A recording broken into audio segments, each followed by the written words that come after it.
Create ഫുട്ബോളിൻ്റെ മറ്റൊരു എപ്പിസോഡിലേക്ക് എല്ലാവർക്കും സ്വാഗതം. കഴിഞ്ഞ 2 ദിവസമായിട്ട് ചാനലിൽ വീഡിയോസും കാര്യങ്ങളൊന്നും ഞാൻ ചെയ്തിട്ടുണ്ടായിരുന്നില്ല. ഒന്ന് മോന് ചെറിയ തോതിൽ പനിയും കാര്യങ്ങളൊക്കെ പിടിച്ചിട്ടുണ്ടായിരുന്നു. പിന്നെ എന്താണ് ചെറിയ തോതിലൊന്ന് റെസ്റ്റ് എടുക്കാമെന്ന് വിചാരിച്ചു. റെസ്റ്റ് അനിവാര്യമാണല്ലോ, കുറച്ച് തിരക്കും കാര്യങ്ങളൊക്കെ ഉണ്ടായിരുന്നു. എന്തായാലും നമ്മൾ മറ്റൊരു എപ്പിസോഡിലേക്ക് കടക്കുകയാണ്. അപ്പോൾ ഈ വീഡിയോയിൽ നമ്മൾ ഫോക്കസ് ചെയ്യാൻ പോകുന്നത് Portugal versus Denmark nations league quarter final second leg മത്സരമാണ്. അപ്പോൾ ഇന്നലെ നാഷൻസ് ലീഗിൻ്റെ ക്വാർട്ടർ ഫൈനൽ മത്സരങ്ങളെല്ലാം ഭയങ്കര രസമായിരുന്നു. കിടിലൻ മത്സരങ്ങളായിരുന്നു. നെതർലാൻഡ് സ്പെയിൻ മത്സരമൊക്കെ എക്സ്ട്രാ ടൈമും കടന്ന് പെനാൽറ്റി ഷൂട്ടൗട്ടിലേക്ക് എത്തിയിട്ടുണ്ടായിരുന്നു. പെനാൽറ്റി ഷൂട്ടൗട്ടിലും ഡ്രാമ നമ്മൾ കണ്ടിട്ടുണ്ടായിരുന്നു. അങ്ങനെ സ്പെയിനാണ് കടന്ന് കൂടിയിട്ടുണ്ടായിരുന്നത്. അതേപോലെ തന്നെ നമ്മുടെ ഫ്രാൻസ് ക്രൊയേഷ്യ മത്സരം, ക്രൊയേഷ്യ ഫസ്റ്റ് ലെഗിൽ 2-0 ഫ്രാൻസിനെ പരാജയപ്പെടുത്തുന്നത്. പക്ഷേ സെക്കൻഡ് ലെഗിൽ ഫ്രാൻസ് തിരിച്ചു വരുന്നു. ഒലീസയൊക്കെ ഒരു രക്ഷയില്ലാത്ത ഫുട്ബോളറാണ്. ഡെംബെലയും ഒലീസയൊക്കെ ഗോളടിക്കുന്നു. 2-0 എന്നുള്ള സ്കോർ ലൈനിന് ആ ഒരു ടൈ തിരിച്ചു പിടിക്കുകയാണ് ഫ്രാൻസ്. അതും എക്സ്ട്രാ ടൈം കടന്ന് പെനാൽറ്റി ഷൂട്ടൗട്ടിലേക്ക് എത്തുന്നു. പെനാൽറ്റി ഷൂട്ടൗട്ടിലും ഒടുക്കത്തെ ഡ്രാമ ഉണ്ടായിരുന്നുള്ള കാര്യം ഓർക്കേണ്ടതായിട്ടുണ്ട്. പിന്നെ ജർമ്മനി ഇറ്റലി മത്സരം, അതും ഡ്രമാറ്റിക് ആയിരുന്നു. അത് എക്സ്ട്രാ ടൈമിലേക്കൊന്നും കടന്നിട്ടുണ്ടായിരുന്നില്ല. പക്ഷേ ജർമ്മനി ഒരു ഘട്ടത്തിൽ ക്രൂസിങ് ആയിരുന്നിട്ടുള്ള ഒരു സിനാരിയോയിൽ ഇറ്റലി തിരിച്ചു വരുന്ന ഒരു സിനാരിയോ നമ്മൾ കണ്ടിട്ടുണ്ടായിരുന്നു. എന്തായാലും അങ്ങനെ ഡ്രാമ ഉണ്ടായിരുന്നു. അതിനെക്കുറിച്ചൊക്കെ നമുക്ക് മറ്റൊരു വീഡിയോയിൽ സംസാരിക്കാം. നമ്മളെന്തായാലും ഈ വീഡിയോയിൽ ഫുള്ളി ഫോക്കസ് ചെയ്യാൻ പോകുന്നത് ക്രിസ്ത്യാനോ റൊണാൾഡോയുടെ പോർച്ചുഗലിൻ്റെ മത്സരത്തെക്കുറിച്ചിട്ടാണ്. അപ്പോൾ എന്തൊക്കെയാണ് സംഭവിച്ചത്? ഫസ്റ്റ് ലെഗിൽ നമുക്കറിയാം ഡെൻമാർക്കിൽ വെച്ച് നടന്നിരുന്ന മത്സരം 1-0 എന്നുള്ള സ്കോർ ലൈനാണ് ബ്രയൻ റീമറിൻ്റെ ടീം വിജയിച്ചിട്ടുണ്ടായിരുന്നത്. അതിൽ ഡെൻമാർക്കിനെ സംബന്ധിച്ചോളം ഏറ്റവും ഡിസപ്പോയിൻറ്റിംഗ് ആയിട്ടുള്ളൊരു കാര്യം, അത്രയും ഡോമിനൻ്റ് ആയിട്ടുള്ള പെർഫോമൻസ് കാഴ്ചവെച്ചിട്ട് ഒരുപാട് ചാൻസുകൾ ക്രിയേറ്റ് ചെയ്തിട്ട് ഒരൊറ്റ ഗോൾ മാത്രമേ അടിക്കാൻ സാധിച്ചിട്ടുള്ളൂ എന്നാണ് അവരെ സംബന്ധിച്ചോളം അവരെ ഇടങ്ങറാക്കേണ്ട ഒരു കാര്യം ഉണ്ടാവുക. മാത്രമല്ല അതിന് വലിയ വില അവരിപ്പോൾ കൊടുക്കേണ്ട ഒരു സിനാരിയോ നമ്മൾ കണ്ടു. ഡിയോഗോ കോസ്റ്റ എന്ന് പറഞ്ഞ പോർച്ചുഗലിലെ കീപ്പർ മനോഹരമായിട്ടുള്ള സേവുകളൊക്കെ പുൾ ഓഫ് ചെയ്തിട്ടുണ്ടായിരുന്നു. എന്തായാലും 1-0 വിജയിക്കുന്നു. അവർ ലിസ്ബണിലേക്ക് യാത്ര തിരിക്കുന്നു. നമ്മൾ അതിൻ്റെ ഡീറ്റെയിൽ ആയിട്ടുള്ള റിവ്യൂവും കാര്യങ്ങളൊക്കെ ചെയ്തിട്ടുണ്ടായിരുന്നു ആ ഒരു ഫസ്റ്റ് ലെഗിൻ്റെ. അതിൽ തന്നെ ഒരു കാര്യം പറയുന്നുണ്ടായിരുന്നു, അതായത് ഈ റോബർട്ടോ മാർട്ടിനസിന് ആ ബെഞ്ചിലുള്ള ട്രിങ്കാവോനെ പോലെയുള്ള പ്ലെയറിനൊക്കെ ഒന്ന് യൂട്ടിലൈസ് ചെയ്തുകൂടെ എന്നുള്ളത്. ട്രിങ്കാവോ ബെഞ്ചിൽ നിന്ന് വന്നിട്ട് ഇമ്പാക്റ്റ് ഉണ്ടാക്കിയിരിക്കുകയാണ്. അപ്പോൾ എന്താണ് ഇതിൽ സ്ലൈറ്റ്ലി ഇംപ്രൂവ്ഡ് ആയിട്ടുള്ള പോർച്ചുഗലിൻ്റെ ഒരു പെർഫോമൻസ് നമുക്ക് കാണാൻ സാധിച്ചു. പക്ഷേ ഇപ്പോഴും പ്രശ്നങ്ങളൊക്കെ ഉണ്ട്. ഈ മത്സരം അവർ വിജയിച്ച കാര്യമുള്ളത് 5-2 എന്നുള്ള സ്കോർ ലൈനാണ് അവർ വിജയിച്ചിട്ടുള്ളത്. മൊത്തം ടൈ നോക്കിക്കഴിഞ്ഞാൽ 5-3 എന്നുള്ള സ്കോർ ലൈൻ അവർ ടൈ വിജയിച്ച് കയറിയിട്ടുണ്ട്. അപ്പോൾ 5-2 എന്നുള്ള സ്കോർ ലൈൻ നമ്മൾ കാണുമ്പോൾ ഒരു സ്പെക്ടാക്കുലർ പ്രകടനമാണ് പോർച്ചുഗലിൻ്റെ ഭാഗത്ത് നിന്ന് ഉണ്ടായതെന്നുള്ളത് ഒരു തോന്നലൊക്കെ വരാനുള്ള സാധ്യതയുണ്ട്. പക്ഷേ മത്സരം എന്താണ് 90 മിനിറ്റ് കഴിഞ്ഞപ്പോൾ 3-2 എന്നുള്ള സ്കോർ ലൈന് പോർച്ചുഗൽ വിജയിച്ചിട്ടുണ്ടായിരുന്നു. പക്ഷേ ടൈ 3-3 എന്നുള്ള നിലയിലായിരുന്നു. അതുകൊണ്ടാണത് എക്സ്ട്രാ ടൈമിലേക്ക് കടന്നത്. എക്സ്ട്രാ ടൈമിൽ 2 ഗോളുകൾ കൂടി പോർച്ചുഗൽ അടിച്ചിട്ടാണ് 5-3 എന്നുള്ള അഗ്രിഗേറ്റ് സ്കോറിന് അവർ ക്വാർട്ടർ ഫൈനൽ വിജയിച്ചിട്ട് സെമി ഫൈനലിലേക്ക് എത്തിയിട്ടുള്ളത്. അപ്പോൾ മൊത്തം 18 അറ്റംപ്റ്റുകൾ പോർച്ചുഗൽ നടത്തിയതിൽ 11 അവർക്ക് ടാർഗറ്റിലേക്ക് അടിക്കാൻ സാധിച്ചിട്ടുണ്ടായിരുന്നു. അതേപോലെ തന്നെ ഡെൻമാർക്കിൻ്റെ ഭാഗത്ത് നിന്ന് 14 അറ്റംപ്റ്റുകൾ മൊത്തം മത്സരത്തിലുണ്ടായിരുന്നു. അതിൽ 4 മാത്രമേ അവർക്ക് ടാർഗറ്റിലേക്ക് അടിക്കാൻ സാധിച്ചിട്ടുണ്ടായിരുന്നുള്ളൂ. ഇൻഡിവിജ്വൽ ക്വാളിറ്റിയിലും മൊമെൻറ്റ്സുകളിലുമാണ് അവർ ഈ മത്സരം വിജയിച്ച് കയറിയുള്ളത്. അവിടെ നമ്മൾ ചൂണ്ടിക്കാണിച്ചിട്ടുണ്ടായിരുന്ന പ്രശ്നങ്ങളിൽ പലതും ഇപ്പോഴും അവിടെ തന്നെയുണ്ട്. ഒരു വിജയം കരസ്ഥമാക്കുന്ന സിനാരിയിൽ അതൊന്നും മാഞ്ഞു പോകുന്നില്ല എന്നുള്ള കാര്യം ഓർക്കേണ്ടതല്ല. Continuous improvement വരേണ്ടതായിട്ടുണ്ട്. ഈ ഒരു സൈഡിൽ ഡിഫെൻഡിങ്ങിലൊക്കെ പല പ്രശ്നങ്ങളും ഇപ്പോഴും നമുക്ക് കാണാൻ സാധിക്കുന്നുണ്ട്. ഈവൻ ബിൽഡപ്പ് ഫേസിലൊക്കെ പ്രശ്നങ്ങളുണ്ട് എന്നുള്ളത് ഒരു യാഥാർത്ഥ്യമായിട്ടുള്ള സംഭവം തന്നെയാണ്. പക്ഷെ എന്താണ്, വിജയം വളരെ ഇമ്പോർട്ടൻ്റ് ആയിട്ടുള്ള സംഭവമാണ്. അതെങ്ങനെ വന്നു എന്നത് ഇത്തരത്തിലുള്ള നോക്കൗട്ട് മത്സരങ്ങളിൽ അത്ര പ്രാധാന്യമുള്ള സംഭവമല്ല. പക്ഷെ നമ്മൾ ഡീപ്പായിട്ട് അനലൈസ് ചെയ്യുമ്പോൾ അതിൻ്റെ മുമ്പോട്ടുള്ള പോക്കിലാണ് നമ്മൾ ഇത്തരത്തിലുള്ള കാര്യങ്ങൾ യൂസ്ഫുള്ളായിട്ട് വരിക എന്നുള്ളതാണ് മനസ്സിലാക്കേണ്ടതായിട്ടുള്ളത്. ഇവിടെ അക്ഷരാർത്ഥത്തിൽ നമുക്ക് കൃത്യമായിട്ടും ഈ 2 സൈഡിൻ്റെയും സ്ക്വാഡ് സ്ട്രെങ്ത്തിൻ്റെ, സ്ക്വാഡ് ക്വാളിറ്റിയുടെ വ്യത്യാസം നമുക്ക് കാണാൻ സാധിച്ചു എന്നുള്ളതാണ്. അതായത് ഡെൻമാർക്കിനെ സംബന്ധിച്ചോളം ബെഞ്ചിൽ നിന്ന് കാര്യമായിട്ടുള്ള ക്വാളിറ്റി കൊണ്ടുവരാനുണ്ടായിരുന്നില്ല. പോർച്ചുഗലിനെ സംബന്ധിച്ചോളം അങ്ങനെയല്ല. ബെഞ്ചിൽ നിന്ന് അവർ കൊണ്ടുവന്നിട്ടുള്ള ക്വാളിറ്റി പ്ലെയേഴ്സ് ഡിഫറൻസ് മേക്കേഴ്സ് ആകുന്നതാണ് നമുക്ക് കാണാൻ സാധിച്ചത്, അല്ലേ? അപ്പോൾ എന്താണ്, ഡെൻമാർക്ക് പൊരുതി നോക്കി. പക്ഷേ പോർച്ചുഗലിൻ്റെ ആ ഒരു പ്ലെയേഴ്സിൻ്റെ ക്വാളിറ്റി, സ്ക്വാഡിൻ്റെ ക്വാളിറ്റി പ്രിവെയിൽ ചെയ്യുന്നതാണ് നമുക്ക് കാണാൻ സാധിച്ചത് ഒടുവിൽ. മാത്രമല്ല ബോബി മാർട്ടിനസ് മോശമില്ലാത്ത രീതിയിൽ സബ്സിനെ യൂസ് ചെയ്തിട്ടുണ്ടായിരുന്നു. അപ്പോൾ അതിൽ തന്നെ ഒരു ഗോൾ അത്യാവശ്യമായിട്ടുള്ള സിനാരിയോയിലാണ് ട്രിങ്കാവോനൊക്കെ ഇറക്കി വിട്ടുണ്ടായിരുന്നത്. ആ ട്രിങ്കാവോ ഇമ്പാക്റ്റ് ഉണ്ടാക്കുക നമ്മൾ കണ്ടു. ജോട്ടയെ കൊണ്ടുവന്നിട്ടുണ്ടായിരുന്നു. ജോട്ടയും മോശമില്ലാത്ത രീതിയിലുള്ള കോൺട്രിബ്യൂഷൻ നടത്താൻ ശ്രമിച്ചിട്ടുണ്ടായിരുന്നു.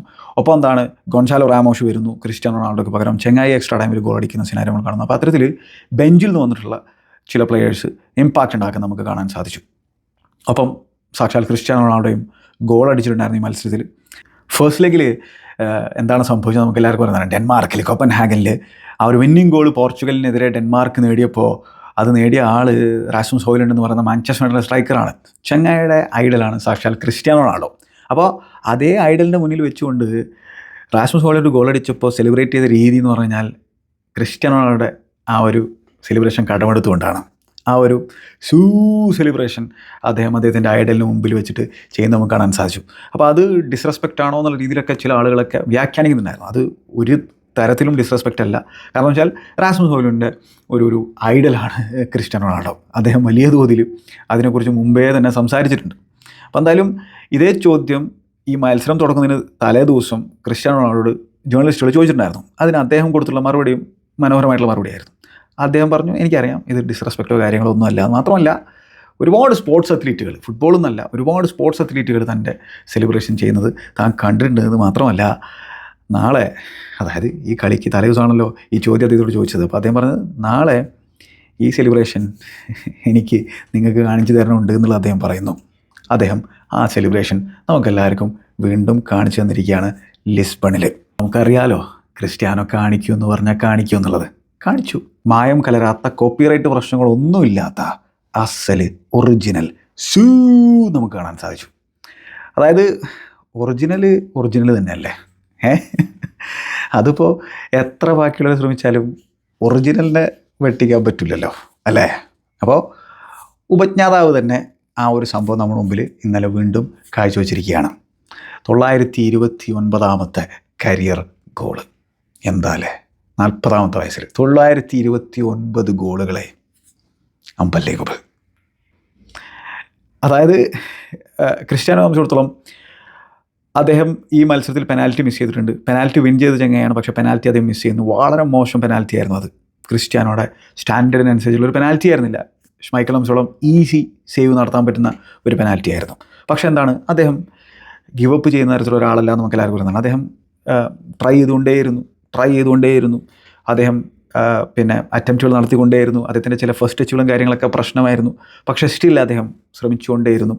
ഒടുവിൽ എന്താണ്, ബ്രൂണോ ഫെർണാണ്ടസിൻ്റെ മനോഹരമായിട്ടുള്ള ഔട്ട്സൈഡ് ദ ബോക്സ് എന്നുള്ളൊരു ഷോട്ട്, അത് പോസ്റ്റിൽ തട്ടുന്നു. ഫാൻറ്റാസ്റ്റിക് സ്ട്രൈക്കാണത്. പോസ്റ്റിൽ തട്ടുന്നു, അത് ഷ്മൈക്കിളിൽ തട്ടുന്നു. പക്ഷെ അവിടെ ക്രിസ്ത്യാനോ റൊണാൾഡോ ഒരു ഫോക്സ് ഇൻ ദ ബോക്സ് ആയിട്ട് അദ്ദേഹത്തിൻ്റെ ആ ഒരു പ്രസൻസ് ഓഫ് മൈൻഡ് ഉണ്ട്, ഗോളടിക്കാനുള്ളൊരു വെമ്പലുണ്ട്. അത് നമുക്ക് അവിടെ കൃത്യമായിട്ട് കാണാൻ സാധിക്കുന്നു. ആ റീബൗണ്ട് അദ്ദേഹം ഒരു ടൈറ്റ് ആംഗിളിൽ നിന്ന് ബോക്സിൻ്റെ റൈറ്റ് സൈഡിൽ നിന്ന് ഫിനിഷ് ചെയ്യുന്ന നമുക്ക് കാണാൻ സാധിച്ചു. അത് ക്രിസ്ത്യാനോയുടെ ക്വാളിറ്റിയുള്ള ഒരു പ്ലെയറിനെ സംബന്ധിച്ചിടത്തോളം ഈസി ചാൻസ് ആണ്. പക്ഷേ സ്റ്റിൽ അത് കൃത്യമായിട്ട് സെൻസ് ചെയ്യാനുള്ള അദ്ദേഹത്തിൻ്റെ ഒരു കഴിവുണ്ടല്ലോ. 40 വയസ്സുള്ള ചെങ്ങയാണെന്നുള്ള കാര്യം ഓർക്കേണ്ടതായിട്ടുണ്ട്. അപ്പോൾ അവിടെ അങ്ങനെ ആ ഒരു ഘട്ടത്തിൽ പോർച്ചുഗലിന് മത്സരത്തിൽ ലീഡ് നേടിക്കൊടുത്തുന്ന ഒരു സിനാരിയോ. മാത്രമല്ല ടൈയിലേക്ക് അവരെ തിരിച്ചു കൊണ്ടിരുന്ന ഒരു ഗോളാണ് ക്രിസ്ത്യാനോ അടിച്ചിട്ടുണ്ടായിരുന്നത്.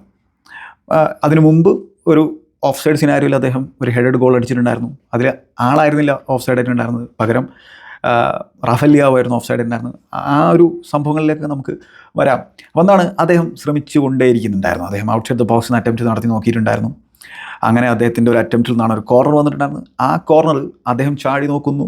പക്ഷേ എന്താണ്, അദ്ദേഹത്തിന് അത് മീറ്റ് ചെയ്യാൻ സാധിച്ചില്ല. അദ്ദേഹത്തിൻ്റെ ആ ഒരു ഗ്രേറ്റ് ലീപ്പൊക്കെ ഇപ്പോഴും ഉണ്ട്. ഈ 40ാമത്തെ വയസ്സിലും അദ്ദേഹം ചാടുന്ന ചാട്ടം ഭീകരമാണ്. പക്ഷേ എന്താണ്, അദ്ദേഹത്തിൻ്റെ പുറകിൽ ഡെൻമാർക്കിൻ്റെ 2 താരങ്ങൾ കൂടിയിട്ട്, ആൻഡേഴ്സനും വെസ്റ്റഗാർഡും കൂടിയിട്ട് ഡ്യൂൽ അറ്റംപ്റ്റ് നടത്തും, ക്ലിയർ ചെയ്യാനുള്ള അറ്റംപ്റ്റ് നടത്തുന്നു. എന്നിട്ട് അത് സ്വന്തം വലയിലേക്ക് അടിക്കുന്ന ഒരു സിനാരിയോ നമ്മൾ കണ്ടിട്ടുണ്ടായിരുന്നു. ആൻഡേഴ്സൻ്റെ ഓൺ ഗോളാണ് മത്സരത്തിലെ ആദ്യത്തെ ഗോൾ ഉണ്ടായിരുന്നു. അപ്പോൾ അത്തരത്തിലൊക്കെയുള്ള സംഭവങ്ങൾ നടന്നിട്ടുണ്ടായിരുന്നു. പക്ഷേ എന്താണ്, ചില ആരാധകർക്ക് ഞാൻ പറയുന്നത് ഇഷ്ടപ്പെടും എന്നുള്ളത് എനിക്കറിയില്ല. പക്ഷേ പറയാതിരിക്കാൻ നിർവാഹമില്ല. അത്തരത്തിൽ തന്നെയാണ് ഞാൻ ഈ ചാനലിൽ കാര്യങ്ങൾ പറയാറുള്ളത്. എൻ്റെ അഭിപ്രായങ്ങൾ പറയാറുണ്ട്. അതിന് നിങ്ങൾക്ക് എതിർക്കാം, നോ പ്രോബ്ലം. അതിൻ്റെ രീതിയിൽ എതിർക്കാം, തെറി വിളിച്ചുകൊണ്ടല്ലേ എതിർക്കേണ്ടതായിട്ടുള്ളത്. എനിക്ക് പറയാനുള്ളതെന്ന് വെച്ചാൽ അദ്ദേഹത്തിൻ്റെ ഗെയിം ടൈം, CR7ൻ്റെ ഗെയിം ടൈം പ്രോപ്പറായിട്ട് മാനേജ് ചെയ്യേണ്ടതായിട്ടുണ്ട് എന്നുള്ളതാണ്. അങ്ങനെ മാനേജ് ചെയ്ത് കഴിഞ്ഞാൽ അദ്ദേഹം ഒടുക്കത്തെ ഇമ്പാക്റ്റ് ഉണ്ടാക്കും എന്നുള്ള കാര്യത്തിൽ യാതൊരു സംശയം വേണ്ട. ഇപ്പോഴും എന്താണ്, നാഷൻസ് ലീഗിൽ പോർച്ചുഗലിലെ ടോപ്പ് സ്കോറാണ് ചങ്ങായി. 6 ഗോളുകൾ അടിച്ചിട്ടുണ്ട് ഈ നാഷൻസ് ലീഗിൽ. ഇപ്പോൾ ഈ മത്സരത്തിലും ഗോൾ അടിച്ചിരിക്കുകയാണ്. അപ്പോൾ എന്താണ്, അദ്ദേഹത്തിൻ്റെ ആ ഒരു ഗോൾ അടിക്കാനുള്ള ത്വര അതൊക്കെ ഇപ്പോഴും അവിടെ തന്നെ ഉണ്ട്. മാത്രമല്ല ബോക്സിലുള്ള അദ്ദേഹത്തിൻ്റെ മൂവ്മെൻ്റ് ആണെങ്കിലും അതിൻ്റെ ഏരിയൽ എബിലിറ്റി ആണെങ്കിലും അതിനൊന്നും ഒരു കുറവും സംഭവിച്ചില്ല. ആ ഒരു ലീപ്പൊക്കെ കണ്ടില്ലേ, വല്ലാത്ത ലീപ്പാണ് നമ്മൾ കണ്ടായിരുന്നത് ആ ഒരു കോർണറൊക്കെ വരുന്ന സിനാരിയോയിൽ. അപ്പോൾ അദ്ദേഹത്തിന് ഇമ്പാക്റ്റ് ഉണ്ടാക്കാൻ പറ്റും എന്നുള്ളത് നമുക്ക് എല്ലാവർക്കും പറയുന്നതാണ്. ഈ 40ാമത്തെ വയസ്സിലും അതിന് ഒരു കുറവും ഉണ്ടായിരിക്കില്ല. പക്ഷേ 40 വയസ്സുണ്ട് എന്നുള്ളൊരു യാഥാർത്ഥ്യമാണ്. ശരിയാണ്, ക്രിസ്ത്യാനോ തൻ്റെ ബോഡിയെ കെയർ ചെയ്യുന്ന പോലെ വേറെ ആരെങ്കിലും കെയർ ചെയ്യുന്നുണ്ടോ എന്നുള്ളത് പോലും സംശയമുള്ളൊരു സംഭവമാണ്. അപ്പോൾ അത്തരത്തിൽ ഒരു ഫിസിക്കൽ സ്പെസിമെനാണ്, ഗ്രേറ്റ് അത്ലീറ്റാണ് ക്രിസ്ത്യാനോ റൊണാൾഡോ എന്ന് നമുക്കെല്ലാവർക്കും അറിയുന്നതാണ്. പക്ഷേ സ്റ്റിൽ 40 വയസ്സ് ഉണ്ട് എന്നുള്ളതൊരു യാഥാർത്ഥ്യമാണ്. അപ്പോൾ അതുകൊണ്ട് തന്നെ ബാക്ക് ടു ബാക്ക് മത്സരങ്ങളിലൊന്നും 90 മിനിറ്റ് ഒന്നും കളിക്കേണ്ടതായിട്ടില്ല എന്നുള്ളതാണ്. അപ്പോൾ അതാണ് ഞാൻ പറഞ്ഞത്, കൃത്യമായിട്ട് മാനേജ് ചെയ്യണം. ചില മത്സരങ്ങൾ ചിലപ്പോൾ ബെഞ്ചിൽ നിന്ന് വരുമ്പോൾ ടയർഡ് ഡിഫൻസിനെതിരായിരിക്കും കൂടുതൽ ഇമ്പാക്റ്റ് ഉണ്ടാക്കാൻ പറ്റുക.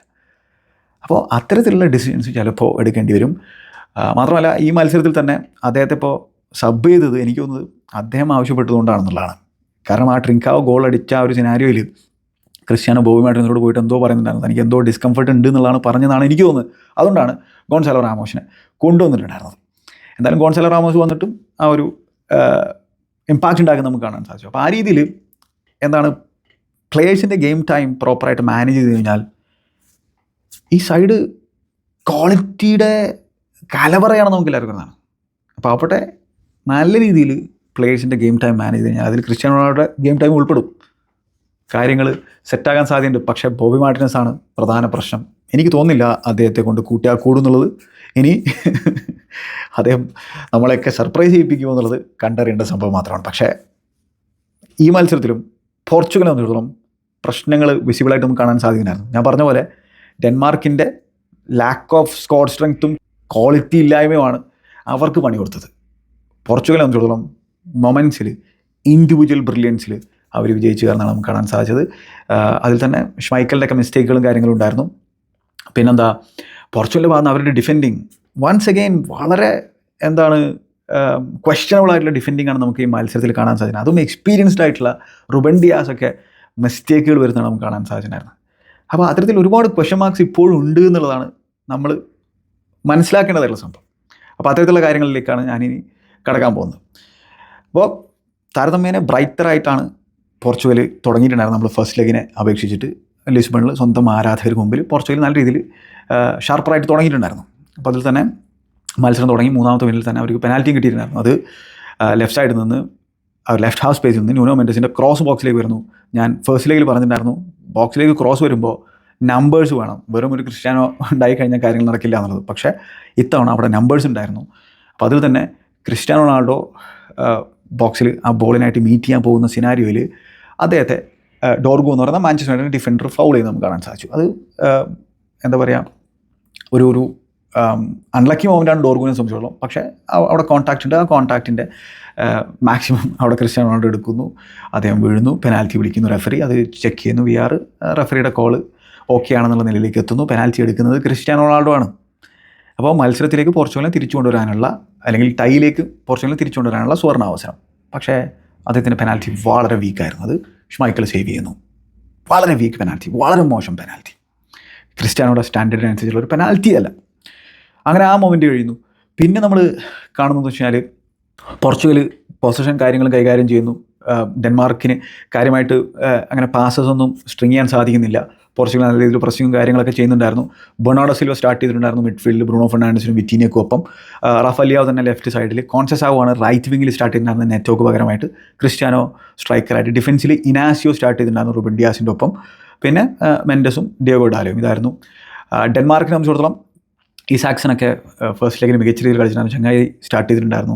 ഡോർഗു ഈ മത്സരത്തിൽ സ്റ്റാർട്ട് ചെയ്തിട്ടുണ്ടായിരുന്നു. ആ ഒരു ലെഫ്റ്റ് ബാക്ക് റോൾ ക്രിസ്ത്യൻ എറിക്സനൊക്കെ ഉണ്ടായിരുന്നു. ഹോയ്ലുണ്ട് സ്റ്റാർട്ട് ചെയ്തിട്ടുണ്ടായിരുന്നു. നോർഗാർഡും ഹ്യൂൽമാൻഡും തന്നെയാണ് ആ മിഡ്ഫീൽഡായിരുന്നു. ഹ്യൂൽമാൻഡിൻ്റെയൊക്കെ ഹോം സ്റ്റേഡിയമാണ് ഇന്നലെ നടന്ന മത്സരം നടന്ന സ്റ്റേഡിയം എന്നുള്ള കാര്യം ഓർക്കേണ്ടതുണ്ട്. കാരണം അത് സ്പോർട്ടിങ്ങിൻ്റെ ഹോം ഗ്രൗണ്ടാണ്. അപ്പോൾ ഹ്യൂൽമാൻഡൊക്കെ സ്പോർട്ടിങ്ങിൻ്റെ പ്ലെയറാണെന്നുള്ള കാര്യം ഓർക്കേണ്ടതായിട്ടുണ്ട്. അപ്പോൾ എന്തായാലും ഡെൻമാർക്കിന് തുടക്കത്തിൽ ഒരു ഗ്രിപ്പ് കിട്ടുന്നുണ്ടായിരുന്നില്ല. പക്ഷേ അവർ ഡിഫെൻഡ് ചെയ്യുന്നുണ്ടായിരുന്നു. അതിൽ തന്നെ 17ാമത്തെ മിനിറ്റിൽ ന്യൂനോ മെൻഡസിൻ്റെ മറ്റൊരു ഡെലിവറി, ന്യൂനോ മെൻഡസിൻ്റെ ഡെലിവറീസൊക്കെ നല്ലതാണെന്ന് നമുക്കറിയാം. അപ്പോൾ അത്തരത്തിൽ മറ്റൊരു ക്രോസ് ബോക്സിലേക്ക് വരുന്നു. ആ ഫാർ പോസ്റ്റിൻ്റെ അടുത്തേക്കാണ് വന്നിട്ടുണ്ടായിരുന്നത്. അവിടെ ക്രിസ്ത്യാനോ റൊണാൾഡോ ഹെഡർ അവിടെ അടിക്കുന്നു.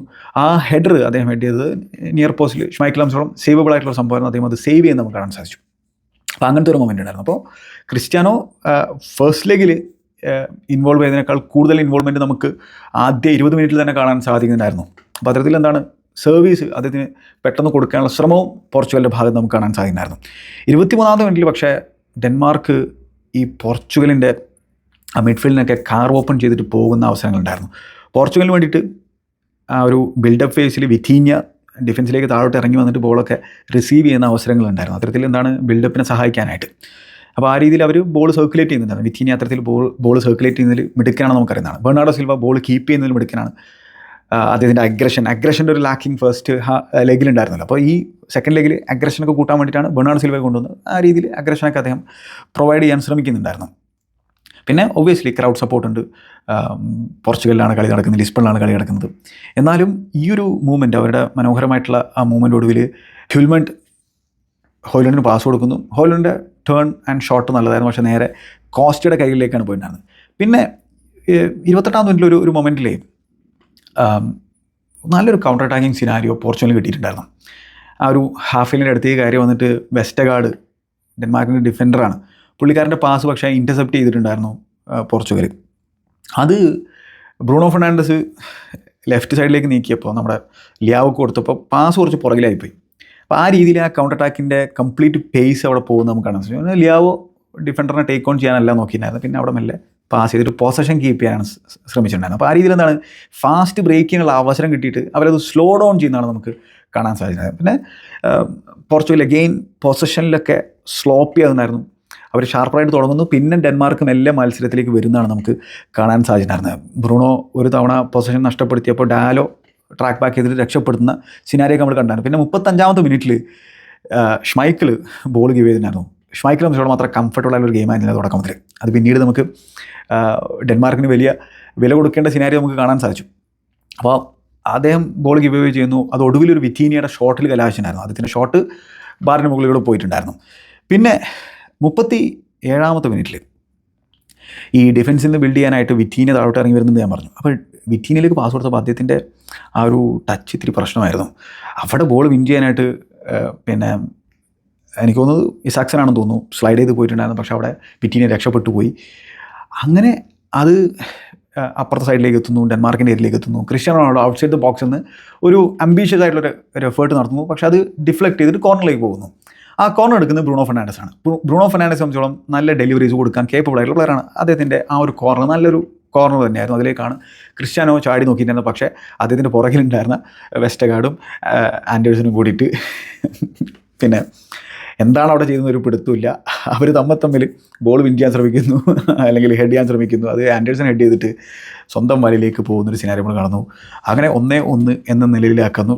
ടൈ 1-0 ലീഡ് പോർച്ചുഗലിന് മത്സരത്തിൽ നേടാൻ സാധിക്കുന്നു. പിന്നെ ഈ ഡോർഗു ഈ കോൺസെസാവെ നല്ല രീതിയിൽ പൂട്ടുന്നുണ്ടായിരുന്നു, ഫിസിക്കലാകുന്നുണ്ടായിരുന്നു. അപ്പോൾ ആ ഫിസിക്കൽ ബാറ്റിൽ ഡോർഗുവാണ് വിൻ ചെയ്യുന്നുണ്ടായിരുന്നത്. ഡോർഗു ഒരു ബാർഗെയിൻ സൈനിങ് ആണ് യുണൈറ്റഡിനെ സംബന്ധിച്ചിടത്തോളമാണ് ഞാൻ മനസ്സിലാക്കുന്നത്. ഫാന്റാസ്റ്റിക് പ്ലെയറാണ്, ഗ്രേറ്റ് പൊട്ടൻഷ്യൽ ഉണ്ട്, നല്ല ഫിസിക്കലായിട്ടുള്ള പ്ലെയറാണ്. ഒപ്പം എന്താണ് ആ ഫൈനൽ തേർഡിൽ അദ്ദേഹത്തിൻ്റെ പാസിങ്ങിലൊക്കെ ഇമ്പ്രൂവ്മെൻറ്റ് ഇനിയും വരാനുണ്ട് എന്നുള്ള കാര്യം ആലോചിക്കേണ്ടതായിട്ടുണ്ട്. ഇപ്പോഴും ചില സമയത്തൊക്കെ അദ്ദേഹത്തിൻ്റെ ഡിസിഷൻ മേക്കിംഗ് നല്ലതാണ്, പക്ഷേ അതിൽ ഇനിയും ഇമ്പ്രൂവ്മെൻറ്റ് വരേണ്ടതായിട്ടുണ്ട് എന്ന് കൺസിഡർ ചെയ്യുമ്പോഴാണ് ഒരു ഗ്രേറ്റ് പൊട്ടൻഷ്യൽ ഈ പ്ലെയറിലുണ്ട് നമുക്ക് മനസ്സിലാക്കാൻ സാധിക്കുന്നത്. മാത്രമല്ല കോൺഷ്യസ് നല്ല രീതിയിൽ ഇടങ്ങറായിട്ടുണ്ടായിരുന്നു ഈ ചെങ്ങാനെ ബീറ്റ് ചെയ്ത് പോകാനൊക്കെ ആയിട്ട് എന്നുള്ള കാര്യം ഓർക്കേണ്ടതായിട്ടുണ്ട്. അതേപോലെ തന്നെ അപ്പുറത്താണെങ്കിലോ റാഫേൽ ലിയാവും ഈ ക്രിസ്ത്യൻസിനും തമ്മിലുള്ള ബാറ്റിൽ നമ്മൾ ഫസ്റ്റ് ലീഗിൽ കണ്ടിട്ടുണ്ടായിരുന്നു. അതിൽ 1-2 തവണയൊക്കെ റാഫേൽ ലിയാവോ ക്രിസ്ത്യൻസിനെ മറികടന്ന് പോയിട്ടുണ്ടായിരുന്നെങ്കിലും ബെറ്ററായിട്ട് ഡിഫെൻഡ് ചെയ്തിട്ടുണ്ടായിരുന്നു ക്രിസ്ത്യൻസൻ. ഈ മത്സരത്തിലും ക്രിസ്ത്യൻസൻ ശരിക്കും റാഫേൽ ലിയാവെ പൂട്ടിയിടുന്നതാണ് നമുക്ക് കാണാൻ സാധിച്ചിട്ടുണ്ടായിരുന്നത്. മനോഹരമായിട്ടാണ് ഫ്രാങ്ക്ഫർട്ടിൻ്റെ ലീഡ്സിൽ നിന്നും ലോണിൽ പോയിട്ടുള്ള ഡിഫൻഡർ അദ്ദേഹത്തെ പിന്നെ റൈറ്റ് ബാക്ക് അദ്ദേഹത്തെ പൂട്ടിയിട്ടുണ്ടായിരുന്നത്. അപ്പോൾ അതിന് നമുക്ക് ക്രിസ്ത്യൻസിന് ക്രെഡിറ്റ് കൊടുക്കേണ്ടതായിട്ടുണ്ട്. അപ്പോൾ അങ്ങനെ ഈ ഹാഫ് ടൈമിലേക്ക് പോകുന്നതിന് മുമ്പ് ക്രിസ്ത്യാനോ റൊണാൾഡോ ഗോൾ അടിച്ചു എന്നാണ് പോർച്ചുഗീസ് ആരാധകർ കരുതിയിട്ടുണ്ടായിരുന്നത്. ഇനാസിയോയുടെ ബോൾ പ്ലേയിങ് എബിലിറ്റി കിട്ടില്ലാണ് നമുക്ക് എല്ലാവർക്കും എന്നതാണ്. അദ്ദേഹത്തിൻ്റെ ഏരിയൽ ജോലികൾ വിൻ ചെയ്യുന്നതും ഫിസിക്കൽ ബാറ്റിലൊക്കെയാണ് അദ്ദേഹത്തിൻ്റെ പ്രശ്നമുള്ളത്. അത് നമുക്ക് ഫസ്റ്റ് ലീഗിലും കാണാൻ സാധിച്ചിരുന്നു അദ്ദേഹം സബ്ബായിട്ട് വന്നിട്ടുള്ള സിനാരിയിൽ. പക്ഷേ അദ്ദേഹത്തിൻ്റെ പാസിങ് ഫാന്റാസ്റ്റിക് ആണ്. അദ്ദേഹത്തിൻ്റെ ഒരു കിടിലൻ ത്രൂ ബോൾ നമുക്ക് കാണാൻ സാധിച്ചു. ലൈൻ ബ്രേക്കിംഗ് പാസിൻ്റെ രക്ഷയില്ലാത്ത പാസ് അത് റാഫേൽ ലിയാവോയിലേക്ക് എത്തുന്നു. റാഫേൽ ലിയാവോ ബോക്സിൽ ആ ബോൾ നഷ്ടപ്പെടുത്തി അദ്ദേഹത്തെ ഡിഫെൻഡ് ചെയ്യുന്നു. പക്ഷേ അവിടെ ബെർണാർഡോ സിൽവ അത് പോയി പിക്ക് ചെയ്യുന്നു. ബെർണാർഡോ സിൽവ ഒരു ക്രോസ് കൊടുക്കുന്നു. അത് ക്രിസ്ത്യാനോ ഹെഡ് ചെയ്ത് ഗോളാക്കിയിട്ടുണ്ടായിരുന്നു. പക്ഷേ അവിടെ എന്താണെന്ന് അറിയോ, ഈ ഇനാസിയോ ത്രൂ ബോൾ കൊടുത്തപ്പോൾ നമ്മുടെ റാഫേൽ ലിയാവോ ഓഫ് സൈഡ് ആയിരുന്നു. അവിടെ ഓഫ് സൈഡ് ആകാൻ പാടില്ല ഒന്നാമത്. അപ്പോൾ അത്രയിൽ കെയർലെസ് ആയിട്ടാണ് ഈ റാഫേൽ ലിയാവോ കളിക്കുന്നത്. റാഫേൽ ലിയാവോയെ സംബന്ധിച്ചോളം എനിക്ക് പറയാമെന്ന് വെച്ചാൽ പൊട്ടൻഷ്യൽ ഉള്ള ഒരു പ്ലെയറാണ്, നമുക്ക് എല്ലാവരും പറയുന്നതാണ് അല്ലേ. ചില ഗെയിംസ് എന്നൊക്കെ പറഞ്ഞാൽ അദ്ദേഹം ഒറ്റയ്ക്ക് ചിലപ്പോൾ ജയിപ്പിക്കും, അങ്ങനത്തെ എബിലിറ്റിയുള്ള പ്ലെയറാണ്. പക്ഷേ കൺസിസ്റ്റൻസി ഇല്ല. ലേഡ് ബാക്ക് ആയിട്ട് ഒരു ലേസി അപ്രോച്ചാണ് നമുക്ക് റാഫേൽ ലിയാവോയുടെ ഗെയിമിൽ കാണാൻ സാധിക്കാറുള്ളത്. ട്രാക്ക് ബാക്കിങ്ങിലും പ്രശ്നമുണ്ട്. ചില പ്ലെയേഴ്സിൻ്റെയൊക്കെ ഒരു ബോഡി ലാംഗ്വേജ് അങ്ങനെ ആയിരിക്കും, ലേസി ആയിട്ടൊക്കെ. പക്ഷേ എന്താണ് ബോൾ കിട്ടുമ്പോൾ അവർ എന്താണ് മാജിക് കാണിക്കാറുണ്ട്. ഇവിടെ റാഫേലിയായെ സംബന്ധിച്ചോളം എന്താണെന്ന് വെച്ച് കഴിഞ്ഞാൽ ഇപ്പോൾ 5 കൊല്ലമായിട്ട് മിലാനിൽ കളിച്ചുകൊണ്ടിരിക്കുകയാണ്. ആള് പൊട്ടൻഷ്യൽ ഉണ്ട് നമുക്ക് എല്ലാവർക്കും അറിയാം. പക്ഷേ ആ പൊട്ടൻഷ്യലിനനുസരിച്ചിട്ടുള്ള കൺസിസ്റ്റൻസി അദ്ദേഹത്തിൻ്റെ ഗെയിമിലില്ല എന്നുള്ളതാണ് ഒരു പ്രധാന പ്രശ്നമാണ്. ഭയങ്കര ഫ്രസ്ട്രേറ്റിംഗ് ആണത്. കാരണം നമുക്കറിയാം ചങ്ങയുടെ കാലുമ കളിയുണ്ട്, എബിലിറ്റി ഉണ്ട്, ഒടുക്കത്തെ ഡ്രിബിളറാണ്. അദ്ദേഹത്തിന് ഇതിലും കൂടുതൽ ചെയ്യാൻ സാധിക്കുമെന്ന് നമുക്ക് ഓരോ മത്സരം കഴിയുമ്പോഴും നമുക്ക് വിലയിരുത്താൻ പറ്റുന്നൊരു സംഭവമാണ് അല്ലേ. വല്ലപ്പോഴേ നമുക്ക് ഒരു ഔട്ട്സ്റ്റാൻഡിങ് പെർഫോമൻസ് ചങ്ങായി കാഴ്ചവെക്കാറുള്ളൂ. അദ്ദേഹം ക്രിയേറ്റ് ചെയ്യാൻ കഴിവുള്ളൊരു ചങ്ങായിയാണ്. ഓൾവേസ് ഡിഫൻഡർമാർക്ക് പ്രശ്നങ്ങൾ ഉണ്ടാക്കാൻ പറ്റുന്ന തരത്തിലുള്ള ചങ്ങായിയാണ്. പക്ഷേ കൺസിസ്റ്റൻസി ഇല്ലെങ്കിൽ പോയില്ലേ. ഇപ്പോൾ ഈ മത്സരത്തിലും അദ്ദേഹത്തെ പൂട്ടിയിടാൻ ക്രിസ്ത്യൻസിന് സാധിച്ചിരുന്നു, ഡെൻമാർക്കിന് സാധിച്ചിരുന്നു. അപ്പോൾ അതൊരു ഫ്രസ്ട്രേറ്റിംഗ് ആയിട്ടുള്ളൊരു കാര്യമാണ്. പിന്നെ സെക്കൻഡ് ഹാഫിൽ, ഫസ്റ്റ് ഹാഫിലെ സ്റ്റാറ്റ്സ് നോക്കിക്കഴിഞ്ഞാൽ 5 അറ്റംപ്റ്റുകളെ പോർച്ചുഗൽ നടത്തിയിട്ടുള്ളൂ. മെല്ലെ ഗെയിമിലേക്ക് ഡെൻമാർക്ക് തിരിച്ചു വന്നു ഞാൻ പറഞ്ഞു. ഡെൻമാർക്ക് പക്ഷേ 2 അറ്റംപ്റ്റുകളെ നടത്തിയിട്ടുള്ളൂ. അതിൽ 1 അവർക്ക് ടാർഗറ്റിലേക്ക് അടിക്കാൻ സാധിച്ചു. പോർച്ചുഗൽ 2 മാത്രമേ ടാർഗറ്റിലേക്ക് അടിച്ചുള്ളൂ. പക്ഷേ ഈ സിനാരിയോയിൽ എന്താണ്, അഗ്രിഗേറ്റ് സ്കോർ 1-1 എന്നുള്ള നിലയിലാണുള്ളത്. സെക്കൻഡ് ഹാഫിൽ ഡെൻമാർക്ക് ഷാർപ്പായിട്ട് തുടങ്ങിയിട്ടുണ്ടായിരുന്നു. ഒബ്വിയസ്ലി ബ്രയൻ റീമർ എന്ന് പറയുന്ന കോച്ച് കൃത്യമായിട്ടുള്ള ഇൻസ്ട്രക്ഷൻസ് കൊടുത്തിട്ടുണ്ടാവും. ബോബി മാർട്ടിൻസ് എന്താ പറഞ്ഞത് നമുക്കൊരു പിടുത്തമില്ല. കാരണം ഷാർപ്പറായിട്ടുണ്ടാകുന്നത് ഡെൻമാർക്കാണ്. 48ാമത്തെ മിനിറ്റിൽ ഒരു പുവർ ത്രോ നമുക്ക് ഡാലോയുടെ ഭാഗത്ത് കാണാൻ സാധിച്ചു. അത് ഡിസിഷൻ ആ സമയത്ത് അത്തരത്തിലുള്ളൊരു സ്ക്വയർ ത്രോയിനൊക്കെ കൊടുക്കാനുള്ള ഡിസിഷൻ ഉണ്ടല്ലോ, അതൊക്കെ വളരെ വളരെ അബദ്ധമായിട്ടുള്ള സംഭവമാണ്. ഒരിക്കലും അങ്ങനെ ഒരു ത്രോയിനെ കൊടുക്കാൻ പാടില്ല. അതായത് അവിടെ നല്ല രീതിയിൽ ഡിഫെൻഡൊക്കെ ചെയ്തിട്ടുണ്ടായിരുന്നു ഡിയോഗോ ഡാലോ, സ്ലൈഡൊക്കെ ചെയ്തിട്ട് ഡിഫെൻഡൊക്കെ ചെയ്തിട്ടുണ്ടായിരുന്നു. പക്ഷേ അദ്ദേഹത്തിൻ്റെ ത്രോയിൻ, അതായത് സ്ക്വയർ ത്രോ എന്ന് പറയില്ലേ, അതായത് നേരെ സാധാരണ ത്രോ എന്താണ് ആ ഒരു ലൈൻ ഏരിയയിലേക്കല്ലേ കൊടുക്കാറുള്ളത്. ഇത് പകരം ഈ പോർച്ചുഗലിൻ്റെ ഏരിയയിൽ പോർച്ചുഗലിൻ്റെ ബോക്സിനെ ലക്ഷ്യമാക്കിയിട്ട് അദ്ദേഹം ത്രോ കൊടുക്കുന്നു. അത് പൗണ്ട് ചെയ്തിട്ട് വിൻ ചെയ്യുന്നത് ഡെൻമാർക്കാണ്. ഭയങ്കര റിസ്കി ആയിട്ടുള്ളൊരു സംഭവമാണ്. അത് എന്നിട്ട് എന്താണ്, ഹ്യൂൽമെൻറ്റിൻ്റെ ഒരു ഷോട്ടിലെ കലാശനാണ്, അവിടെ രക്ഷപ്പെട്ടു പോയതാണ്. അവിടെ നിന്ന് തൊട്ടടുത്ത നിമിഷം നമ്മൾ കാണുന്നത് വെച്ചാൽ ബാക്കിൽ നിന്ന് ബിൽഡ് ചെയ്യാൻ ഇടങ്ങാറാകുന്ന പോർച്ചുഗലിനെയാണ്. അങ്ങനെ റുബൻ ഡിയാസ് ആണെന്നാണ് എൻ്റെ ഒരു ഓർമ്മ, ബോൾ ഗിവ് അവേ ചെയ്യുന്നു. അത് അഗെയിൻ ഡെൻമാർക്ക് സംബന്ധിച്ചോളം ഗ്രേറ്റ് ഓപ്പർച്യൂണിറ്റി ആയിരുന്നു അവർക്ക്. അവരവിടെ ബോൾ വിൻ ചെയ്യുന്നു ആ പോർച്ചുഗലിൻ്റെ ഏരിയയിൽ. പക്ഷേ ഹ്യൂൽമെൻറ്റിനെ അവിടെ റുബൻ ഡിയാസ് തന്നെ നല്ല രീതിയിൽ ഡിഫെൻഡ് ചെയ്ത് നമുക്ക് കാണാൻ സാധിച്ചു. അദ്ദേഹം റുബൻ ഡിയാസിനെ ബോക്സിൽ മറികടക്കാനുള്ള ശ്രമം നടത്തിയതാണ്, ഡിഫെൻഡ് ചെയ്തു. പക്ഷേ എന്താണ്, ഈ രീതിയിൽ പ്രശ്നങ്ങൾ പോർച്ചുഗീസ് സൈഡിൽ ഇപ്പോഴും ഉണ്ട്. 5-2 ജയിച്ചിട്ടാണെങ്കിലും. അങ്ങനെ ആ മൊമെൻറ്റ് കഴിയുന്നു. പിന്നെ നമ്മൾ 53ാമത്തെ മിനിറ്റിൽ എന്താ കാണുന്നത് വെച്ചാൽ പോർച്ചുഗലിൻ്റെ ഭാഗത്ത് നിന്ന് നല്ലൊരു ബ്രേക്ക് നമ്മൾ കാണുന്നുണ്ടായിരുന്നു, നല്ലൊരു ട്രാൻസിഷൻ. അപ്പോൾ അതിൽ വിറ്റീനിയ കോൺസെസാവോ റിലീസ് ചെയ്യുന്നു. അങ്ങനെ കോൺസെസാവോ ആ ഫ്രണ്ട് പ്ലെയേഴ്സുമായിട്ട് ഇപ്പോൾ ഈവൻ ക്രിസ്ത്യാനോ റൊണാൾഡോയുമായിട്ട് ലിങ്ക് ചെയ്തതിനു ശേഷം അദ്ദേഹത്തിലേക്ക് ബോൾ തിരിച്ചു തന്നു. കോൺസെസാവോയുടെ അറ്റംപ്റ്റ് ഡിഫ്ലക്റ്റ് ചെയ്തിട്ട് മുകളിലേക്ക് പോകുന്നൊരു സിനാരിയോ നമ്മൾ കണ്ടു, ബാറിന് മുകളിലേക്ക്. അപ്പോൾ അവിടെ നല്ലൊരു മൂവ് നമുക്ക് പോർച്ചുഗലിൻ്റെ ഭാഗത്ത് കാണാൻ സാധിച്ചു. പിന്നീട് 54ാമത്തെ മിനിറ്റിൽ ഡോർഗുവിൻ്റെ ലെഫ്റ്റ് സൈഡിൽ നിന്നുള്ള ക്രോസ്, ഫെൻറ്റാസ്റ്റിക് ക്രോസാണ് ബോക്സിലേക്ക് വന്നിട്ടുണ്ടായിരുന്നത്. അപ്പോൾ അത് പോർച്ചുഗൽ സംബന്ധിച്ചോളം അവിടെ ഡിഫെൻഡിങ്ങിൻ്റെ പ്രശ്നമുണ്ട്. ഹോലുണ്ടിൽ തട്ടിയിട്ടുണ്ട്. പക്ഷെ അത് ഒടുവിൽ ക്രിസ്ത്യൻ എറിക്സൻ്റെ അറ്റംപ്റ്റിൽ കലാശിച്ചപ്പോൾ ന്യൂനോ മെൻഡസ് ബ്ലോക്ക് ചെയ്തു. അങ്ങനെ അവിടെ കഴിച്ചിലായതാണ്. പക്ഷെ അത് കോർണറിലാണ് കലാശിനാണ്. ആ കോർണറിൽ നിന്ന് ഡെൻമാർക്ക് ഗോൾ അടിക്കാൻ നമുക്ക് കാണാൻ സാധിച്ചു. അത് ബോക്സിലേക്ക് ബോൾ വരുന്നു. ക്രിസ്ത്യൻസിൻ്റെ ഹെഡർ, ആ ഒരു ഫാർ പോസ്റ്റ് ഏരിയയിൽ നിന്ന് അദ്ദേഹത്തിൻ്റെ ഹെഡർ, അദ്ദേഹത്തെ ബെർണാർഡോ സിൽവയാണ് മാർക്ക് ചെയ്യുന്നതാണ് എനിക്ക് തോന്നുന്നത്. അതൊരു മിസ്മാച്ച് ആയിരുന്നു അവിടെ. ബ്യൂട്ടിഫുൾ ഹെഡർ, ഫാർ പോസ്റ്റിൽ നിന്ന് അടിച്ചിട്ടുള്ള ഹെഡർ, അത് ഇപ്പുറത്തെ പോസ്റ്റിൽ വന്നിട്ടാണ് ഗോളായിട്ടുണ്ടായിരുന്നത്. Fantastic header. അവിടെ ഫൗളുണ്ട്, തന്നെ വീഴ്ത്തി എന്നുള്ള രീതിയിലുള്ള കാര്യങ്ങളൊക്കെ പോർച്ചുഗീസ് താരങ്ങൾ പറയുന്നുണ്ടായിരുന്നു. പക്ഷേ ഒരു തരത്തിലും ഒരു ഫൗളോ കാര്യങ്ങളോ അവിടെ ഇല്ല. ആ ഗോൾ സ്റ്റാൻഡ് ചെയ്യുന്നു. അപ്പോൾ എന്താണ്, ഡെൻമാർക്ക് വീണ്ടും ടൈല് ലീഡ് എടുക്കുകയാണ്. മത്സരം 1-1 എന്ന നിലയിലാണെങ്കിലും 2-1 എന്ന നിലയിൽ അഗ്രിഗേറ്റ് സ്കോർ മാറുന്നൊരു സിനാരിയോ നമ്മൾ കാണുന്നു. അവിടെ മോശം ഡിഫെൻഡിങ് ആണ് പോർച്ചുഗലിൻ്റെ ഭാഗം നമുക്ക് കാണാൻ സാധിച്ചത് അവിടെ. അങ്ങനെ പിന്നെ മത്സരം ഇങ്ങനെ പുരോഗമിക്കുകയാണ്. പോർച്ചുഗൽ സംബന്ധിച്ചോളം ആ ഒരു ഗോൾ കണ്ടെത്തണമല്ലോ. അങ്ങനെ 68ാമത്തെ മിനിറ്റിൽ ക്രിസ്ത്യാനോ റൊണാൾഡോ ബോക്സിൽ അദ്ദേഹത്തിൻ്റെ അടുത്തേക്ക് ബോൾ എത്തുന്നു. പക്ഷേ അദ്ദേഹത്തിൻ്റെ ടച്ച് അദ്ദേഹത്തെ കുറച്ച് ആ ഒരു റൈറ്റ് സൈഡിലേക്ക് ഡിഫിക്കൽട്ട് ആംഗിളിലേക്ക് നീക്കുന്നു. എന്നിട്ട് അദ്ദേഹത്തിൻ്റെ ഒരു അറ്റംപ്റ്റ് നമ്മൾ കാണുന്നു. പക്ഷേ അവിടെ ഓഫ് സൈഡ് ആയിരുന്നു ക്രിസ്ത്യാനോ എന്നുള്ള കാര്യം ഓർക്കേണ്ടതായിട്ടുണ്ട്. ഇതിനിടയിൽ റാഫേലിയോ പിൻവലിച്ചിട്ട് ജോട്ടയെ കൊണ്ടുവന്നിട്ടുണ്ടായിരുന്നു ബോബി മാർട്ടിനസ്.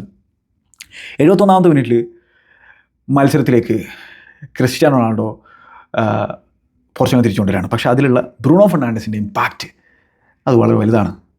എനിക്കറിയാം പല പോർച്ചുഗീസ് ആരാധകർക്കും, എടുത്തു പറഞ്ഞു കഴിഞ്ഞാൽ ക്രിസ്ത്യാനോ റൊണാൾഡോ ആരാധകർക്കും ബ്രൂണോ ഫെർണാണ്ടസിനെ അങ്ങോട്ട് ദഹിക്കുന്നില്ല എന്നുള്ളത്. പക്ഷേ ബ്രൂണോ ഫെർണാണ്ടസ് ഈ മത്സരത്തിലെ പോർച്ചുഗലിൻ്റെ ഗോളുകളിലെല്ലാം അവസാനത്തെ ഗോൾ ഒഴിച്ച എല്ലാ ഗോളുകളിലും ഒരു ഇമ്പാക്റ്റ് ഉണ്ടാക്കിയിട്ടുണ്ട്. പക്ഷേ അദ്ദേഹത്തിന് അസിസ്റ്റോ കാര്യങ്ങളൊന്നും കിട്ടില്ല എന്നുള്ള കാര്യം ഓർക്കണമായിരുന്നു. ഈവൻ ആ കോർണർ അദ്ദേഹത്തിൻ്റെ കോർണറായിരുന്നു, നല്ലൊരു കോർണറായിരുന്നു അത്, ആൻഡേഴ്സൻ്റെ ഓൺ ഗോളിലുള്ള കോർണർ. അതേപോലെ തന്നെ ഈ ഗോളിൽ ഇതിൽ ഈ ഡെൻമാർക്ക് ഡിഫൻസിനെ ബ്രേക്ക് ഡൗൺ ചെയ്യാൻ ഇത്തിരി ഇടങ്ങറായിക്കൊണ്ടിരിക്കുകയാണ് പോർച്ചുഗൽ. ആ സിനാരിയോയിലാണ് ഔട്ട്സൈഡ് ദ ബോക്സിൽ നിന്ന് ഒരു ഷോട്ട് അങ്ങോട്ട് അൺലീഷ് ചെയ്യാനുള്ള തീരുമാനം ബ്രൂണോ ഫെർണാണ്ടസ് എടുക്കുന്നത്. Beautiful shot. അത് പോസ്റ്റിൽ തട്ടുന്നു, പിന്നെ ഡൈവ് ചെയ്തിട്ടുണ്ടായിരുന്ന ഷ്മൈക്കൽ തട്ടുന്നു. അവിടെ പക്ഷേ ആ ഫോക്സ് ഇൻ ദ ബോക്സ് പോലെ നമ്മുടെ ക്രിസ്ത്യാനോ റൊണാൾഡോ സെൻസ് ചെയ്തിട്ട് അത് മനോഹരമായിട്ട് അദ്ദേഹം ഫിനിഷ് ചെയ്യുന്നു. നല്ല രീതിയിൽ അത് ഫിനിഷ് ചെയ്യുന്നു. എന്നിട്ട് ആ സെലിബ്രേഷൻ അദ്ദേഹം കാഴ്ചവെക്കുന്നു. പോർച്ചുഗീസ് ആരാധകർ ഭയങ്കരമായിട്ട് അത് എൻജോയ് ചെയ്യുന്നു. അപ്പോൾ എന്താണ്, അങ്ങനെ ടൈയിലേക്ക് പോർച്ചുഗലിനെ തിരിച്ചുകൊണ്ടുവരാണ്. പക്ഷേ അവിടെ നിന്ന് അധികം വൈകാതെ തന്നെ പോർച്ചുഗൽ വീണ്ടും കൺസിഡർ ചെയ്യാണ്. പുവർ ഡിഫെൻഡിങ് റുബൻ ഡിയാസിൻ്റെ. ഈ സമയത്ത് ബേരത്തിനെയൊക്കെ കൊണ്ടുവന്നിട്ടുണ്ടായിരുന്നു ഹോയിലൻഡിന് പകരമായിട്ട് റെയ്മർ. അപ്പോൾ ഈ ബേരത്ത് ഫ്രഷ് ലെഗ്സാണ്. ചങ്ങായി പ്രസ് ചെയ്യുകയാണ് ആരെ, റുബൻ ഡിയാസിനെ പ്രസ് ചെയ്തിട്ട് ഈ പോർച്ചുഗലിൻ്റെ ഏരിയയിലാണ് പ്രസ് ചെയ്തിട്ട് അദ്ദേഹത്തിനടുത്ത് ബോൾ വിൻ ചെയ്യാണ്. അവിടെ റുബൻ ഡിയാസ് അങ്ങോട്ട് ഫ്രീസായിപ്പോയി, എന്താ ചെയ്യേണ്ടതെന്നുള്ളൊരു ധാരണയില്ല. ഡോർഗു ആ ബോൾ എടുക്കുന്നു. ഡോർഗു എന്നിട്ട് ലെഫ്റ്റിൽ നിന്ന് ബോക്സിലേക്ക് ഒരു ക്രോസ് കൊടുക്കുന്നു. Beautiful low cross, beautiful pass. അതിലേക്ക് ക്രിസ്ത്യനോ എറിക്സൺ ഓടി വന്നിട്ട് അദ്ദേഹം അത് ടാപ്പിൻ ഫിനിഷ് ചെയ്യാൻ നമുക്ക് കാണാൻ സാധിച്ചു. വീണ്ടും ഡെൻമാർക്ക് ടൈലിൽ ലീഡ് എടുക്കുകയാണ്. അതായത് ആ ഒരു ഇമ്പോർട്ടൻറ്റ് ഗോൾ അടിച്ചിട്ട് അധികം വൈകാതെ തന്നെ അവർ കൺസിഡർ ചെയ്യുകയാണ് വളരെ മോശം ഡിഫെൻഡിങ്ങിലൂടെ. മത്സരം വീണ്ടും പുരോഗമിക്കുന്നു. 79ാമത്തെ മിനിറ്റിൽ ബ്രൂണോ ഫെർണാണ്ടസ് CR7 പിക്ക് ചെയ്തിരിക്കുകയാണ്. Beautiful pass. അഗെയിൻ ബ്രൂണോ ആണ് ആ പാസ് കൊടുത്തിട്ടുണ്ടായിരുന്നത്. പക്ഷേ CR7 ഷോട്ട് നേരെ ഷ്മൈക്കലിലേക്കാണ് പോയിട്ടുണ്ടായിരുന്നത്, ഷ്മൈക്കലിൻ്റെ കയ്യിലേക്കാണ് പോയിട്ടുണ്ടായിരുന്നത്. അങ്ങനെ പിന്നെ ഈ കോൺസെസാവിനൊക്കെ മാറ്റി ട്രിങ്കാവിനെ കൊണ്ടുവന്നിട്ടുണ്ടായിരുന്നു. അതുപോലെ തന്നെ ഡാലോനൊക്കെ മാറ്റി സെമയോടെയൊക്കെ കൊണ്ടുവന്നിട്ടുണ്ടായിരുന്നു. ഒരു ഗോൾ ആവശ്യമുണ്ടല്ലോ. ട്രിങ്കാവോ നല്ല ഫോമിലാണ് സ്പോർട്ടിങ്ങിനോട് കളിച്ചുകൊണ്ടിരിക്കുന്നത്. പക്ഷേ ആളെന്താണ് ഇപ്പോൾ മീശയൊക്കെ വെച്ചിട്ടാണ് കളിച്ചിരിക്കുന്നത്. നമുക്കറിയാം പണ്ട് ബാർസലോണയൊക്കെ കളിച്ചിട്ടുള്ള ചങ്ങായാണ്, വൂൾസിൽ ലോണിലൊക്കെ വന്നിട്ടുള്ള ചങ്ങായാണ്. ഇപ്പോൾ നല്ല മീശയൊക്കെ വെച്ച് വേറൊരാളാണ്. ആൾ വെറുതെ വന്നതല്ല, കളി ജയിപ്പിക്കാനായിട്ടാണ് വരുന്നത് എന്നുള്ള രീതിയിലാണ് പിന്നെ കളിച്ചിട്ടുണ്ടായിരുന്നത്. അപ്പോൾ 86ാമത്തെ മിനിറ്റിൽ റൈറ്റ് സൈഡിൽ നിന്ന് ബോക്സിലേക്കൊരു ഹൈ ക്രോസ് കൊടുത്തതാണ് നമ്മുടെ Bruno Fernandes. Again Bruno Fernandes ആണ്. പക്ഷേ അത് അത്ര നല്ല ക്രോസ് ഒന്നുമല്ല. ഷ്മൈക്കൽ എന്ന് പറയുന്ന കീപ്പറെ വെച്ചോളം അദ്ദേഹം അത് തട്ടിമാറ്റാൻ ശ്രമിച്ചു. വേണമെങ്കിൽ അത് ക്യാച്ച് ചെയ്യാൻ അദ്ദേഹത്തിന് സാധിക്കുമായിരുന്നതാണ് എനിക്ക് തോന്നുന്നത്. പക്ഷേ തട്ടിമാറ്റാൻ ശ്രമിക്കുന്നു. അത് എഡ്ജ് ഓഫ് ദ ബോക്സിൽ നിൽക്കുന്ന ന്യൂനോ മെൻഡസിലേക്കാണ് എത്തുന്നത്. അദ്ദേഹം അതൊന്ന് പാസ് ചെയ്ത് കൊടുക്കുന്നു ട്രിങ്കാവോക്ക്. ട്രിങ്കാവ് മനോഹരമായിട്ടുള്ളൊരു അറ്റംപ്റ്റ് നടത്തുന്നു. അത് വലയിലേക്ക് പോകുന്നു. ഗോൾ. അങ്ങനെ പോർച്ചുഗൽ വീണ്ടും ടൈയിലേക്ക് തിരിച്ചു വരുന്നു. അപ്പോൾ എന്താണ് 3-2 എന്നുള്ള നിലയിലേക്ക് പോർച്ചുഗൽ മത്സരം തിരിച്ചു പിടിക്കുന്നു. അതേപോലെ തന്നെ ടൈൽ 3-3 എന്നുള്ള നിലയിലേക്ക് കാര്യങ്ങൾ മാറി മറിയുന്നു. അങ്ങനെ ഈ ഗോള് അടിച്ച ഉടനെ തന്നെ അപ്പുറത്ത് ഡെൻമാർക്കിന് ചാൻസ് കിട്ടിയിട്ടുണ്ടായിരുന്നു. റൈറ്റ് സൈഡിൽ നിന്ന് ഒരു ക്രോസ് വരുന്നു. വേറെയും ചേഞ്ചസ് ഡെൻമാർക്ക് വരുത്തിയിട്ടുണ്ടായിരുന്നു. ആ റൈറ്റ് സൈഡിൽ നിന്ന് വന്ന ക്രോസ് ഡോർഗു ഹെഡ് ചെയ്തിട്ടുണ്ടായിരുന്നു. അത് ജസ്റ്റ് വൈഡ് പോകണം. അപ്പോൾ ഈ രീതിയിൽ വൾണറബിലിറ്റി ഈ പോർച്ചുഗീസ് സൈഡിലുണ്ട്. അതാണ് നമ്മൾ മനസ്സിലാക്കേണ്ടതായിട്ടുള്ളത്. കൺവിൻസിങ് ആയിട്ടല്ല അവർ കളിച്ചുകൊണ്ടിരിക്കുന്നത്. പിന്നെന്താണ്, ഡെൻമാർക്ക് നല്ല രീതിയിൽ കോമ്പീറ്റ് ചെയ്തിട്ടുണ്ട്, അത് വേറെ കാര്യം. പക്ഷെ എന്താണ്, ഫസ്റ്റ് ലെഗിൽ ഇസാക്സനൊക്കെ മനോഹരമായിട്ട് കളിച്ചെങ്കിൽ ഈ മത്സരത്തിൽ അദ്ദേഹത്തിന് കാര്യമായിട്ട് ഇമ്പാക്ട് ഉണ്ടാക്കാൻ സാധിച്ചില്ല. സെമയോടോ നല്ല രീതിയിൽ അദ്ദേഹത്തിന് പൂട്ടിയിട്ടുണ്ടെന്ന് വേണമെങ്കിൽ നമുക്ക് പറയാൻ പറ്റും. അങ്ങനെ മത്സരം എക്സ്ട്രാ ടൈമിലേക്ക് കിടക്കുകയാണ്. എക്സ്ട്രാ ടൈമിലേക്ക് കിടക്കുന്നതിന് മുമ്പ് ക്രിസ്ത്യാനോ റൊണാൾഡോ പിൻവലിച്ചിട്ട് ഗോൺസാലോ റാമോസിനെയും ഇൻട്രൊഡ്യൂസ് ചെയ്തിട്ടുണ്ടായിരുന്നു ബോബി മാർട്ടിനസ്. അങ്ങനെ ഈ ഗോൾ എങ്ങനെയാണ് വരുന്നത്, എക്സ്ട്രാ ടൈം തുടങ്ങിയ അപ്പം തന്നെ പോർച്ചുഗൽ ഗോളടിക്കുകയാണ്. ട്രിങ്കാവോ ഗോളടിക്കുകയാണ്. അഗെയിൻ മെൻഡസിൻ്റെ ക്രോസ് ബോക്സിലേക്ക് വരുന്നു. അപ്പോൾ അവിടെ ബ്രൂണോ ഫെർണാണ്ടസ് ഉണ്ട് ബോക്സിൽ. ബ്രൂണോ ഫെർണാണ്ടസിൻ്റെ ടച്ച് അത് അദ്ദേഹം വിചാരിച്ച രീതിയിൽ ആയില്ല ടച്ച്. പക്ഷേ അത് ഗോൺസാലോ റാമോസിലേക്ക് വന്നു വീഴുന്നു. ഗോൺസാലോ റാമോസിൻ്റെ അറ്റംപ്റ്റ് ഡൈവ് ചെയ്തിട്ട് ഷ്മൈക്കൽ സേവ് ചെയ്യുന്നു. പക്ഷേ അതിൻ്റെ റീബൗണ്ട് ചെന്ന് വീഴുന്നത് ബോക്സിൻ്റെ റൈറ്റ് സൈഡിൽ നിൽക്കുന്ന ട്രിങ്കാവിലേക്കാണ്. അദ്ദേഹത്തിൻ്റെ ബോഡി ഒന്ന് ഓപ്പൺ അപ്പ് ചെയ്തിട്ട് മനോഹരമായിട്ടുള്ള ബ്യൂട്ടിഫുൾ ഫിനിഷ് പുൾ ഓഫ് ചെയ്യുന്ന നമ്മൾ കാണാൻ സാധിച്ചു. അങ്ങനെ 4-2 എന്നുള്ള നിലയിലേക്ക് മത്സരം മാറ്റുന്നു. 4-3 എന്നുള്ള നിലയിലേക്ക് ടൈ മാറ്റുന്നൊരു സിനാരി നമ്മൾ കാണുന്നു. ട്രിങ്കാവ് വീണ്ടും ഇമ്പാക്റ്റ് ഉണ്ടാക്കിയിരിക്കുകയാണ്. പിന്നെ എന്താണ്, ഒരു ഓഫ് സൈഡ് ഗോളൊക്കെ അടിച്ചിട്ടുണ്ടായിരുന്നു. ജോട്ട കീപ്പറിനെ റൗണ്ട് ചെയ്തിട്ടൊരു ഗോൾ അടിച്ചു. പക്ഷേ അവിടെ ഓഫ് സൈഡ് ആയിരുന്നു.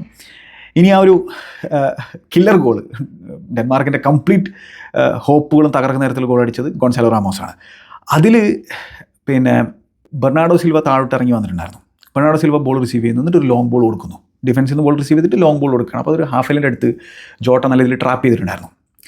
നല്ല രീതിയിൽ ട്രാപ്പ് ചെയ്തിട്ട് അത് റൈറ്റ് സൈഡിലേക്ക് നീക്കുന്നു. റൈറ്റ് സൈഡിൽ ട്രിങ്കാവിലേക്കാണ് കൊടുത്തിട്ടുണ്ടായിരുന്നത്. ട്രിങ്കാവോ ആ ബോൾ അപ്പോഴേക്കും ജോട്ട ആ റൈറ്റ് സൈഡിലേക്ക് നല്ലൊരു മൂവ്മെൻറ്റ് നടത്തിയിട്ടുണ്ടായിരുന്നു ബോക്സിലേക്ക്. ആ ബോൾ ട്രിങ്കാവോ അദ്ദേഹത്തിന് റിലീസ് ചെയ്ത് കൊടുക്കുന്നു.